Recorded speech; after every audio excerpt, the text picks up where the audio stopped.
pero también un discurso del asco y un discurso del miedo frente a la emergencia o de otro tipo de sexualidades no normativas dentro del espacio escolar. Digamos, creo que lo que nos está mostrando la película en este momento es cómo la escuela a nivel de institución tiene susto, tiene miedo y tiene asco también cuando cosas que tienen que ver con otras sexualidades no normativas están allí y aparecen allí, y creo que hay un susto en la escuela en ese sentido. Entonces, pues me gustaría que de pronto pudiéramos hablar un poco en ese sentido frente a sus reacciones. Mientras van pensando qué decir, yo quiero comentarles que la Secretaría de Planeación Distrital es allí donde se encuentra es la entidad del gobierno, es la entidad del distrito que administra, coordina la política de diversidad sexual, y que en este momento, digamos, hay muchísimas, digamos, esto dio lugar a que ya exista una fundación, la Fundación Urrego, precisamente, que tiene que ver con todos estos chicos de las comunidades LGBTI que se encuentran en alto riesgo. También hay, digamos, diferentes colectivos y diferentes entidades que están buscando la manera de dar apoyos en este sentido.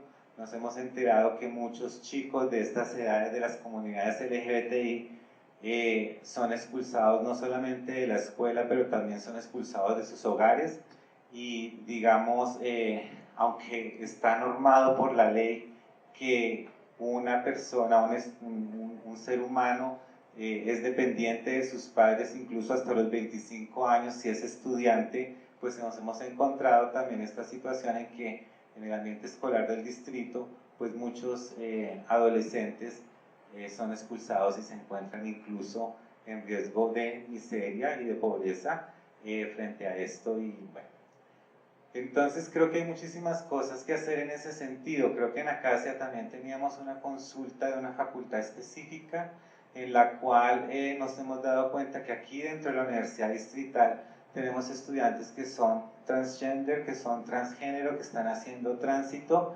y digamos los profesores en las diversas facultades pues no saben qué hacer, digamos, en ese sentido. Entonces creo que una de las primeras reflexiones que nosotros podemos hacer es acerca de esas ideologías y esos discursos del asco, del miedo, que están instalados en la escuela. Cuando hablo de escuela me refiero no solamente al bachillerato, sino también a la universidad, la escuela como institución, y que causa, digamos, consecuencias tan fuertes y tan severas como en algunos casos, pues, aquellos estudiantes que se toman la vida por sí mismos, pues porque han llegado a esas situaciones. Entonces no sé si tienen algún comentario, digamos, en ese sentido para que podamos conversar un poquito. ¿O no? No quieren conversar.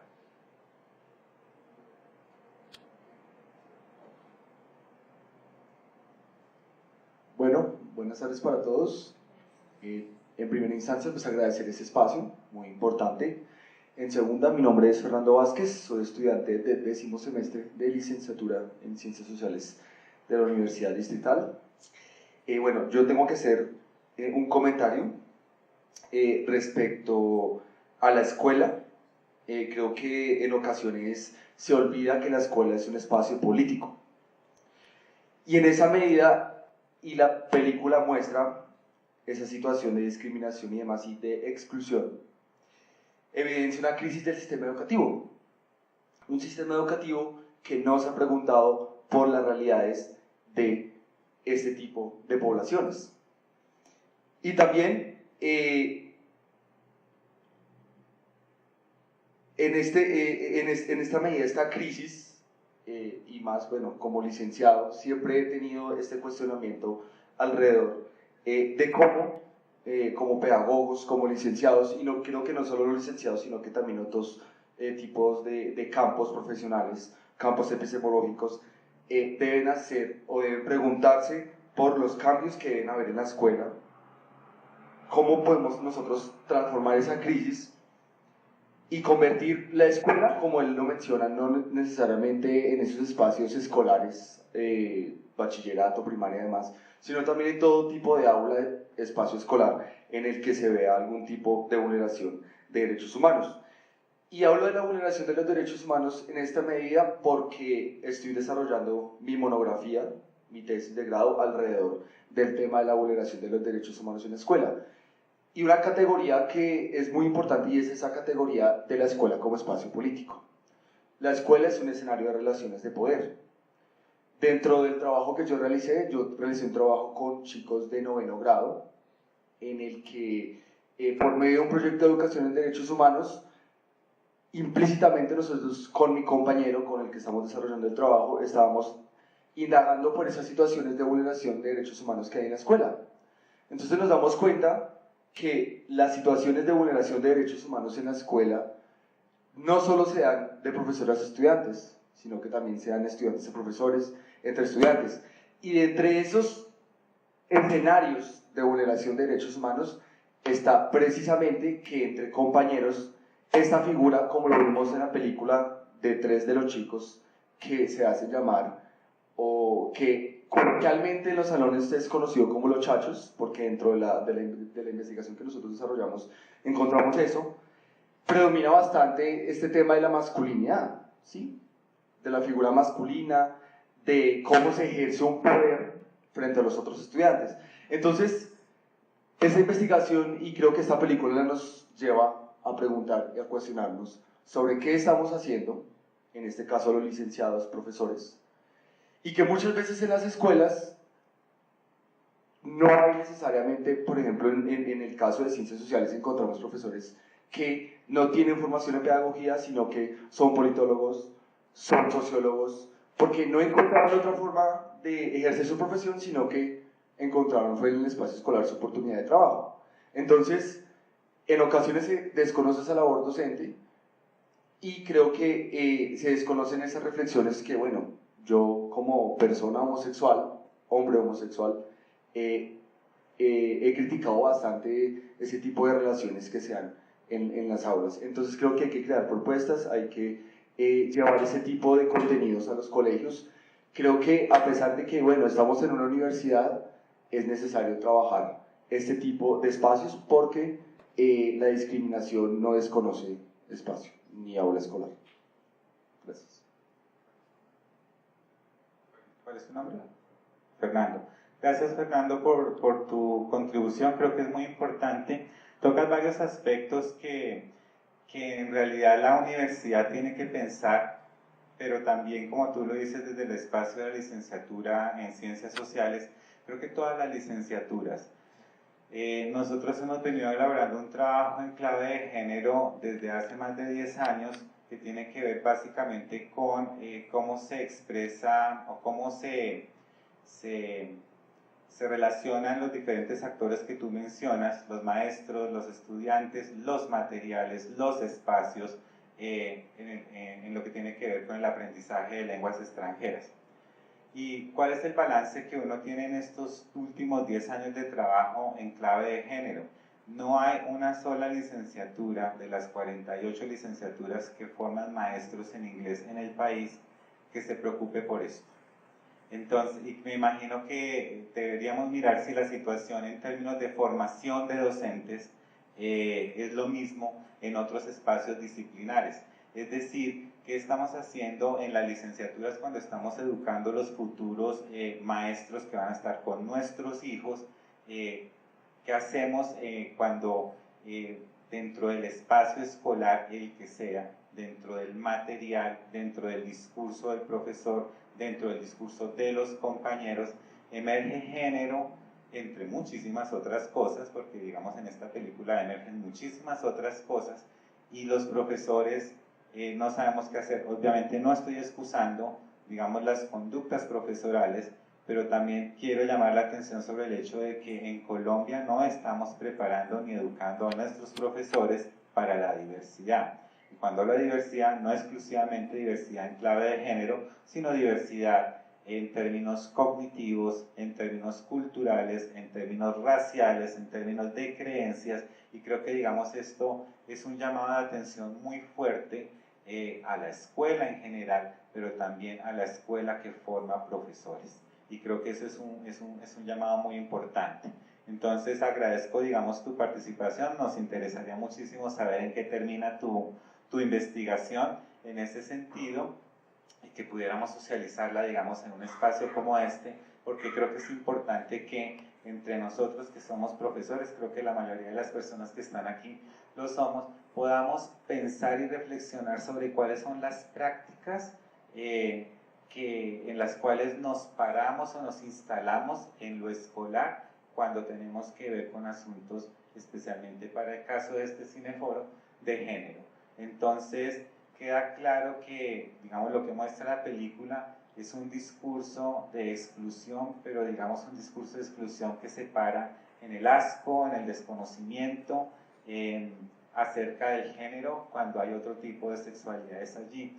Pero fíjense también que si lo miramos desde la perspectiva de Ángela, cuando ella es violada, el discurso de la psicóloga finalmente es, digamos, para establecer el status quo de la institución, blindar la institución y la pobre rectora cómo se va a sentir de mal, digamos, frente a lo que sucede, creando un sentimiento incluso de culpa en Ángela, digamos, por lo sucedido y no preocupándonos por los sujetos. Entonces, fíjense que género no es exclusivamente, y por eso nuestro título del cineforo es de "y otros colores", porque, digamos, hay otros colores por allí que están instalados también en las prácticas sociales y que desconocemos y que no sabemos qué hacer.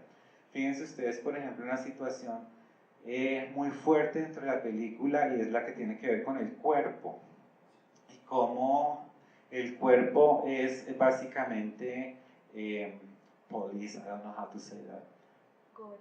Gobernado, ok. Y cómo el cuerpo es gobernado y censurado porque no sabemos cómo esas representaciones de identidad que se dan a través de los cuerpos se castigan. Entonces, por ejemplo, refiriéndome a lo que tú mencionabas, Fernando, los compañeros de clase censuran la gordura en Ángela, ¿cierto? Y están ahí desconociendo que eso es una expresión también identitaria, así es el cuerpo, ¿cierto? Y digamos, así es el cuerpo no para normalizarlo, sino que así es Ángela. Y no se fijaban en lo otro, ¿no? En que era una niña contenta, alegre, participativa, y ese tipo de cosas. ¿Cómo se censura, por ejemplo, el cuerpo de una persona que está haciendo tránsitos? Y digamos, y eso hay que entenderlo muy bien, y los profesores no lo podemos entender casi porque no nos hemos sido educados en ese sentido de mirar cómo podemos tener niños trans en nuestros salones de clase y primero censuramos el tránsito hacia lo femenino, porque recuerden, el profesor Juan, creo que se llamaba, Jean Paul, algo así se llamaba el profesor, durante el paseo, con el voltear los ojos, censura, digamos, el hecho de que este muchacho está transitando y, digamos, siendo fluido, digamos, con sus actuaciones, digamos, de su cuerpo frente a cómo él estaba, digamos, corporizando, dándole corporeidad al género que estaba expresando. Pero también cuando le hacen quitar los aretes para que quede uniformado, ¿cierto? O sea, para que el uniforme no se violenta, el uniforme se normaliza y se mantiene, digamos, de esa manera. Y en el paseo, en la excursión, cuando, se me olvidó el nombre del muchacho, bueno, el compañero, el que era más bully de todos, Lucas. Cuando Lucas le dice, ¿y por qué no muestra las teticas y no sé qué? Pero ese teticas es básicamente una manera de expresarse peyorativamente frente a la corporeidad femenina, que está representada también en un cuerpo masculinizado, ¿cierto? Entonces, digamos, hay muchísimas cosas allí que como maestros nos cuesta trabajo entender en la escuela, y tampoco sabemos cómo convertir digamos, cuando estos asuntos emergen, convertirlos en momentos de aprendizaje para todos, para poder acoger, digamos, la diversidad. Y yo creo que esa es una de las cuestionamientos más grandes que nos deja esta película, en el sentido de no sabemos aún qué hacer, y yo sí creo que parte de la respuesta no está en tener una política en la Secretaría Distrital de Planeación, y dónde está la Secretaría de Educación, por ejemplo, ¿cierto? Entonces, ¿por qué la política de género, de igualdad de género, está en la Secretaría de Planeación del Distrito y no en la Secretaría de Educación? ¿Y dónde está la relación allí? Recuerdo, y además creo que lo menciona al final de la película, el escándalo tan fuerte que se armó en torno a las cartillas de educación que estaba planteando el gobierno anterior, y básicamente lo que causó parte de la salida de Gina Parodi del Ministerio de Educación, bueno, entre muchísimas otras cosas, pero digamos, creo que ahí se estaba tratando de hacer un trabajo de sensibilización que es importante, no solamente en el entorno escolar, porque es que la escuela no son los cuatro muros que encierran el contexto escolar o el aula, sino que se va afuera. Si ustedes se dan cuenta, nos estaba mostrando de una manera muy interesante el discurso de masculinidad que maneja el padre de familia, por ejemplo, y el discurso de masculinidad que maneja la abuela, diciendo, uy, pero este cuarto está como demasiado organizado, ¿no? Como si un niño no pudiera ser ordenado. Entonces los niños estamos condenados pues a ser desordenados. Y ese tipo de cosas. Entonces, creo que esa sensibilidad frente a los diferentes discursos que se generan en torno al género y que se conectan con, no solamente en el aula, sino fuera del aula, son los que debemos empezar a tratar en la escuela, en la formación docente, pero no solamente en la formación docente de los futuros licenciados en todas las disciplinas, sino también en los licenciados que están en ejercicio en este momento, y ojalá con profesores universitarios. Aquí y luego allí, y luego acá. Bueno, yo creo que pues instalar este tipo de reflexiones en la universidad es muy necesario, como dices tú. Yo creo que ya es hora de que, como decía la película, nos sintamos más tranquilos, más libres. Esto es una universidad pública y todos los discursos deberían ser posibles para la reflexión, para la crítica, para replantear el lugar en el que estamos como sociedad en estos momentos.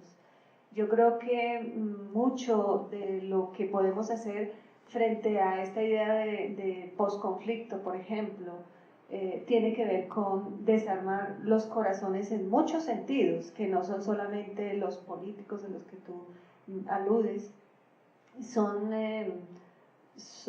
desarmes de visiones tradicionales, son desarmes de conflictos que hemos generado tradicionalmente, generaciones en generaciones, y que están poniendo a nuestra juventud en una situación de angustia y de depresión y digamos de sin salida en muchos sentidos, que tienen que ver con no reconocimiento de las sensibilidades, de las subjetividades, de las identidades que en estos momentos ya llevan mucho tiempo en el mundo gritando y diciendo que existen, pero Colombia sigue siendo un país muy tradicional.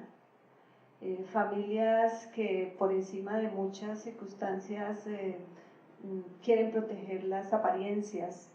El sistema de poder que tenemos también económico y social lo manifiesta. Y yo creo que esos son temas que tenemos que en la universidad tratar. Además, creo que es importante que se genere un ambiente en la universidad mucho más sensible, mucho más de acogimiento, porque nuestra juventud lo está pidiendo, es decir, necesitamos que sea una institución que realmente respete, que reconozca, que acoja, que sensibilice frente a lo que es el humano transformándose, desarrollándose, cambiando. Es decir, no somos únicos, inamovibles, no estamos muertos, estamos vivos. Y eso es lo que expresa la juventud, así que yo creo que la película deja mucho ese sentido. Ahora creo que tiene una fortaleza muy grande pensar que necesitamos abrir estos espacios en la universidad, porque nosotros en las facultades tenemos distintas miradas, ¿no? Entonces los licenciados pues un poco más abiertos, más flexibles, pero estamos muy apagados, yo creo que en este sentido de reflexión frente a estos temas dentro de la comunidad universitaria. Debería ser la oportunidad para que nos miremos de otra manera. Pero hay otras facultades que no creemos, pero manejan unas tradiciones frente al reconocimiento de la diversidad, frente al reconocimiento del otro, que realmente tenemos que replantearnos la mirada frente a lo que está pasando también en nuestra institución. Entonces, sea esta la invitación para que ustedes nos sigan acompañando, y pues veo que en la lista vinieron chicos de distintos lugares de la universidad. Eso me alegra mucho y espero que nos sigan acompañando en toda esta jornada que sigue. Gracias. Buenas tardes. A mí hay dos cosas que me llaman mucho la atención. Una es cuando la psicóloga dice, menos mal que pasó por fuera del colegio en cuanto a la situación de la chica, y es como vemos esas barreras en el colegio, o sea, hasta dónde está el espacio de la escuela y en dónde termina la escuela y en dónde terminan las situaciones que se generan o no en la escuela. Esa es una de las cosas que me plantea. Y la segunda es la voz del estudiante, porque como yo lo percibo, la lucha del muchacho es por ser escuchado. Entonces recurre al volante, recurre al graffiti en el baño, siempre es como esa pelea por ser escuchado, y pues me pone a pensar si realmente nosotros en el siglo XXI, y eso es hace nada, escuchamos a nuestros estudiantes. Y pues es que al final él dice, decidió convertirme en un acto político. Entonces, ¿hasta dónde estamos llevando a nuestros estudiantes a convertirse en un acto político? Porque nos cerramos totalmente a las voces que ellos tienen. Sí, yo creo que en ese sentido la escuela desafortunadamente practica un no dejar ser, un no dejar existir, y es algo en lo cual debemos seguir reflexionando. Muchas gracias por tu apunte.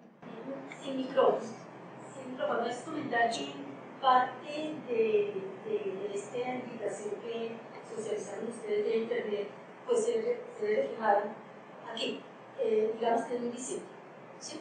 Aquí deben estar los estudiantes que están tomando clases en este momento generosos para ver qué se encuentran, porque puede que el tema no llegue, pero creo que se deben dar la oportunidad de entender y acercarse a eso para que más adelante puedan ver que esto tiene algún sentido, tiene una lógica, justamente es un discurso con otras implicaciones, con otras perspectivas que vale la pena ser trabajada. Entonces, para mí es muy eficiente la situación, ¿sí? Entonces, la comunicación no es fluida, la comunicación va en un solo, digamos que en una sola dirección, y creo que esa es por responsabilidad de todos.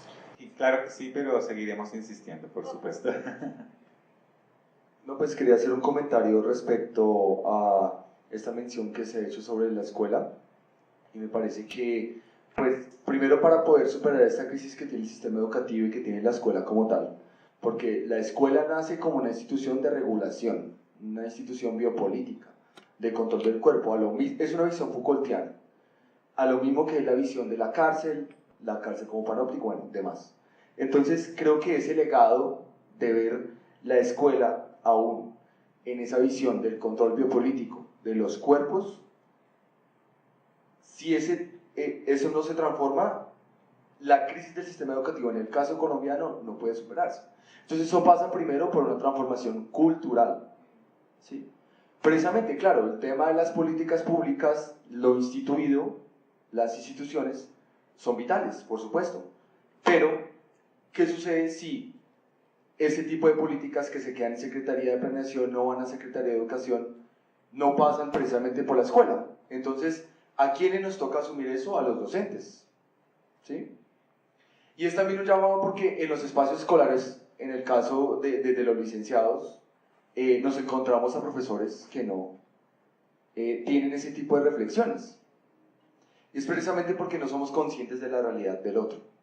Entonces yo pienso que no solo es el sistema educativo el que está en crisis, es también la familia, y no estoy siendo conservador, no, porque se supone que la familia es una institución de socialización primaria.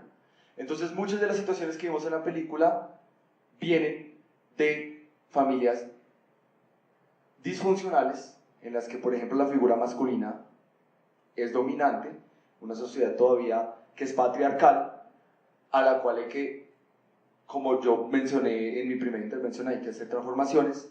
Entonces creo que si no se supera esa visión del control de los cuerpos, de lo biopolítico en las escuelas, y tampoco hay transformación de las instituciones primarias o en las instituciones donde se dan los procesos de socialización primaria, no hay cambios, o no va a haber cambios en lo que es la conformación de la escuela en la actualidad. Entonces es una reflexión que traigo o que intento construir pues a raíz de lo que hemos conversado aquí. Muchas gracias, Fernando.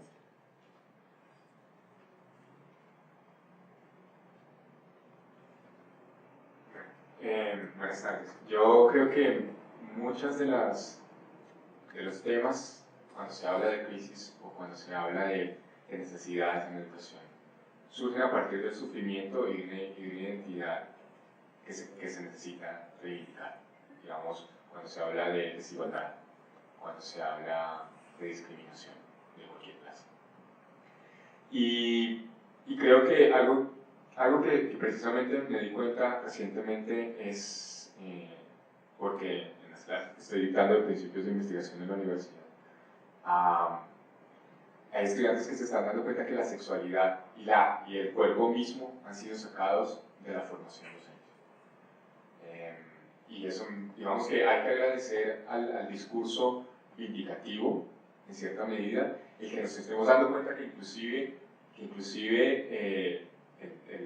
el hecho de reconocer tu cuerpo como parte de la formación, o el hecho de reconocer que en algún momento un niño, o sea, ¿cómo vas a interactuar como docente cuando un niño te pregunte sobre su sexualidad? No necesariamente en términos de género, ¿sí? Es algo que está faltando en nuestra formación. Y estos estudiantes, un grupito de los estudiantes, cuando decidieron un tema de investigación, decidieron eventualmente, cuando empezaron a investigar y a través de conferencia, de charla y demás, decidieron investigar la visibilidad o la invisibilización o invisibilización de la sexualidad en la formación docente. Y es algo que no necesariamente está exclusivamente ligado al género, está ligado a todo ese tipo de epistemología que no reconoce, que es dualista, que reconoce la mente para ser alguien, es decir, como el pienso, luego existo, pero el cuerpo y las prácticas, y algo que creo que es recurrente en nuestra conversación es el hecho de que la realidad, lo que ocurre con la identidad, lo que ocurre con las prácticas del ser humano, parecen estar alejadas de lo que se está discutiendo en la formación docente. Entonces, creo que en cierta medida sí es importante abrir este tipo de espacios y reconocer que hay una corporeidad y que hay una idea de temas que se volvieron tabú y que se volvieron, o sea, desde la pedagogía deberían estar ahí, porque originalmente la pedagogía, a pesar de que sí es un mecanismo de regulación social, digamos, la escuela se vuelve un mecanismo de regulación social como institución. La pedagogía originalmente se pensó como el cuidado de sí mismo, el cuidado del ser, y uno no puede pensarse como un ser incompleto en el sentido de que se puede pensar en cómo se desarrolla una perspectiva emancipatoria a través de la mente y qué pasa con el cuerpo, qué pasa con la sexualidad. Este tipo de cosas creo que son necesarias traerlas a una discusión general acerca de cómo nos estamos formando como docentes.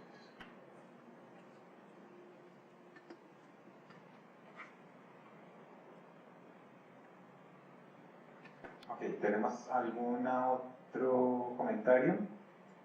Yo quiero entonces dar como cierre a este pequeño conversatorio que hemos tenido, rescatando varias ideas.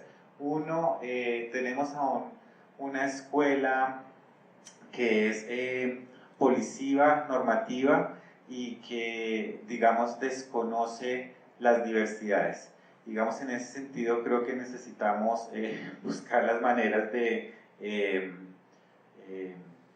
tratar de transformar, digamos, esa práctica escolar. En segundo lugar, creo que, digamos, una conclusión que podemos sacar es que es importante tratar de repensar y revisitar todo lo que significa formación docente, tanto en educación inicial como en educación en ejercicio.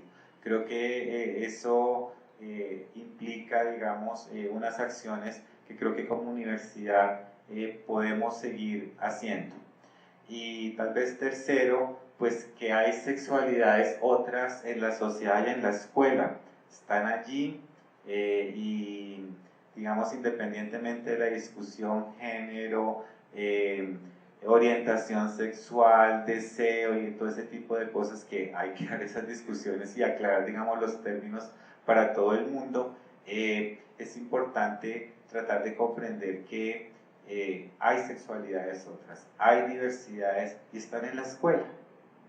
Y un último punto tiene que ver con el sentido en que la escuela se rompe en términos de límite, en términos de frontera, y pues obviamente como lo mencionaban aquí, no acaba allí. Creo que esos límites están borrándose, digamos, en este momento, y la interlocución entre comunidad académica alrededor de la escuela, pero también, digamos, grupos sociales alrededor de la escuela, es algo que necesita también revisarse desde la perspectiva de género y de otros colores de género que están allí. El próximo miércoles nosotros vamos a examinar de una manera también dialogada algo de lo que no se habla, y son las feminidades. Digamos, la categoría mujer ha sido pensada desde una perspectiva como monolítica, muy quieta. La mujer es la mujer, y creo que hay que hablar de las mujeres y las feminidades, y obviamente relacionarlas con la escuela, y para ello vamos a tratar de animar, digamos, la discusión con la película Una Mujer Fantástica. Entonces, pues la invitación es para que nos acompañen dentro de 8 días, miramos la película, hacemos un pequeño conversatorio y les prometo que va a haber tinto al final. Pues crispetas no se puede porque aquí no dejan comer, pero bueno. Muchísimas gracias y pues bienvenidos, y traten de animar a la gente a que venga, a sus compañeros, pero también a sus profesores, para que vengan. Así llueva, no importa. Muchas gracias.